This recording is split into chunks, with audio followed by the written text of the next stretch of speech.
Welcome to English Phrase Camp. I'm Rachel, and today we have something special for our intermediate learners. We're diving into the 3 most searched English conversation topics this week that every working professional needs to master. Whether you're preparing for international meetings, discussing environmental issues with colleagues, or trying to boost your productivity at work, these conversations will give you the confidence and vocabulary you need to sound natural and professional. Today's 3 dialogues are perfect for B1 to B2 level students.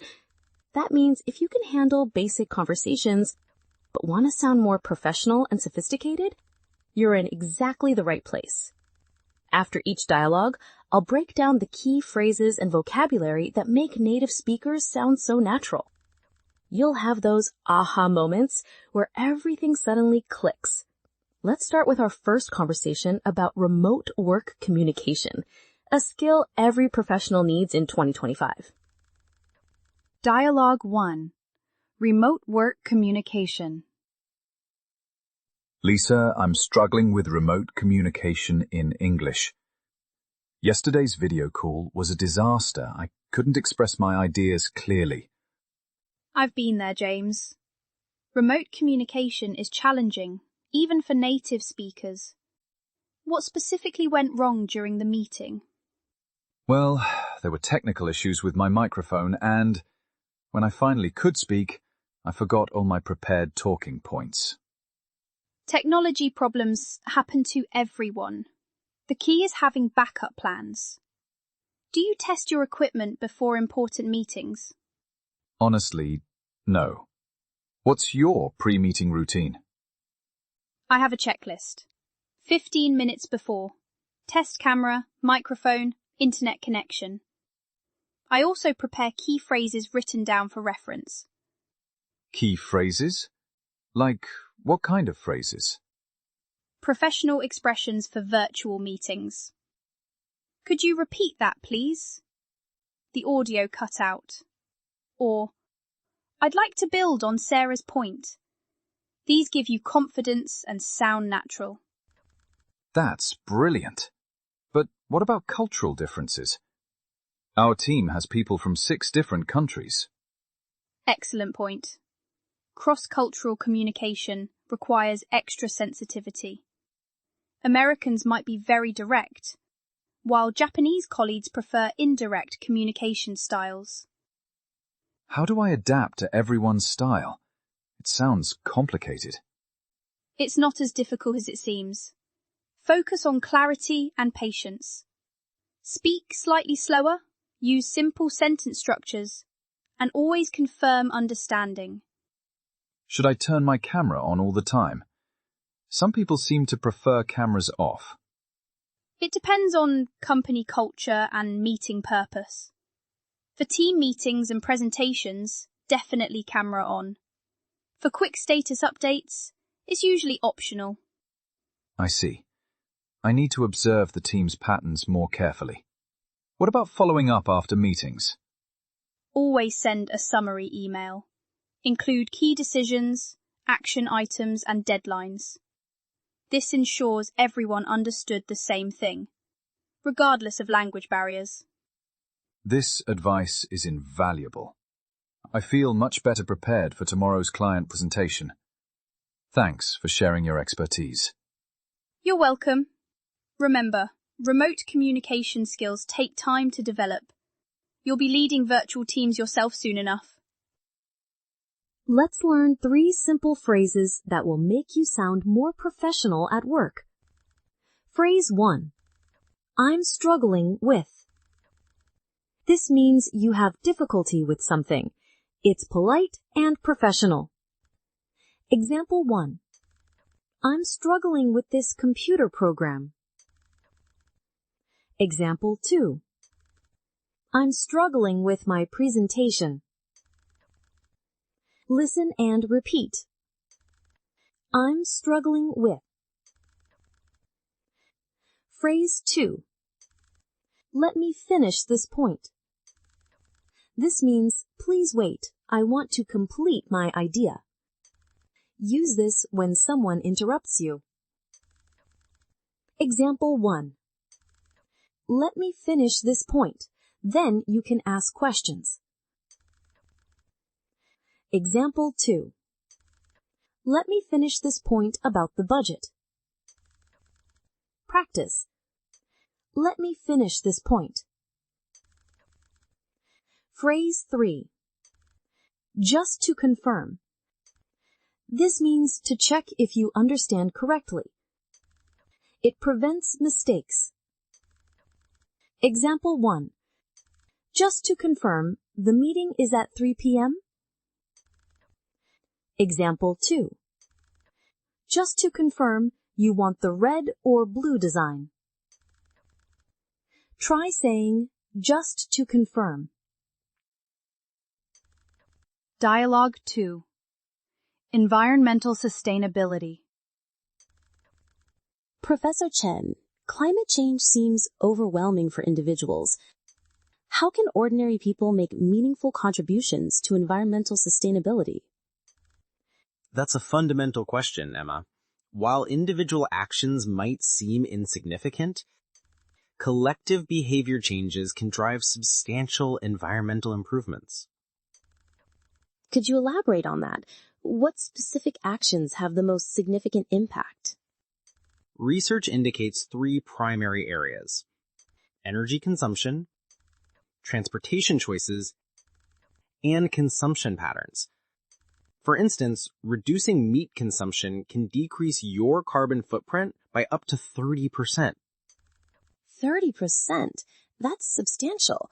But what about people who aren't ready to become vegetarians? Gradual transitions are perfectly acceptable. Meatless Mondays or choosing locally sourced proteins can still make considerable differences. Sustainability isn't about perfection, it's about progress. That's a refreshing perspective. What role does renewable energy play in individual sustainability efforts? Renewable energy adoption is accelerating rapidly. Solar panel costs have decreased by 70% in the past decade, making home installations increasingly accessible. What about people living in apartments? Not everyone can install solar panels. Excellent point. Community solar programs, energy-efficient appliances, and supporting renewable energy policies through voting are alternative approaches. Speaking of policies, how important is political engagement in environmental issues? Absolutely crucial. Corporate emissions account for approximately 70% of global greenhouse gases. Individual actions are important, but systemic changes require policy interventions. So we need both personal responsibility and political activism? How do we balance these approaches effectively? Precisely. Personal actions demonstrate commitment and create social proof, while political engagement addresses structural problems. Each reinforces the other. This gives me hope. What's one piece of advice you'd give to someone just starting their sustainability journey? Start small, but think systematically. Choose one area, perhaps transportation, and make consistent improvements. Document your progress and share your experiences with others. Time to learn 3 smart phrases for discussing important topics. Phrase 1. The relationship between. This means how 2 things connect or affect each other. Example 1. The relationship between sleep and health is important. Example 2. I study the relationship between exercise and mood. Practice. The relationship between. Phrase 2. That's where becomes powerful. This means that's the point when something becomes very effective. Example 1. That's where teamwork becomes powerful. Example 2. That's where technology becomes powerful. Try saying, that's where teamwork becomes powerful. Phrase 3. The return on investment typically occurs within. This means when you get your money back after spending it on something. Example 1. The return on investment typically occurs within 2 years. Example 2. The return on investment typically occurs within 6 months. Practice. The return on investment typically occurs within. Dialogue 3. Workplace productivity. David, I'm drowning in tasks and meetings. How do successful professionals manage their time effectively? Time management is crucial for career advancement. Let's discuss some evidence-based strategies that actually work. Please, I'm working 10-hour days but still falling behind on deadlines. That suggests inefficient task prioritization rather than insufficient time. Do you use any systematic approach to organize your workload? Honestly, I just respond to whatever seems most urgent. I guess that's not very strategic. Exactly. Try the Eisenhower matrix. Categorize tasks by urgency and importance. Focus on important but not urgent tasks to prevent crises. That makes sense. But what about all these unnecessary meetings? Half my day disappears in video calls. Meeting fatigue is real. Propose agenda-driven meetings with clear objectives. Decline meetings where your input isn't essential. I never thought I could decline meetings. These strategies could transform my productivity. Thank you for the practical advice. Let's learn 3 useful phrases about work and productivity. Phrase 1. I'm drowning in. This means you have too much of something and feel overwhelmed. Example 1. I'm drowning in emails today. Example 2. I'm drowning in homework this week. Practice. I'm drowning in. Phrase 2.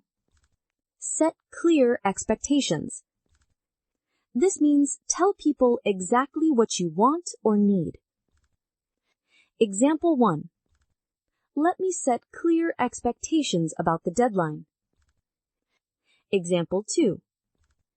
We should set clear expectations about meeting times. Try saying, set clear expectations. Phrase 3. Quality over quantity. This means it's better to do fewer things well than many things poorly. Example 1. For this project, quality over quantity. Example 2. When studying, remember quality over quantity. Practice. Quality over quantity. Great job! You learned 9 useful phrases today for professional conversations. Practice using them at work or school this week. Subscribe for more English conversations and tell me in the comments which phrase you'll try first. Keep practicing and see you in our next video.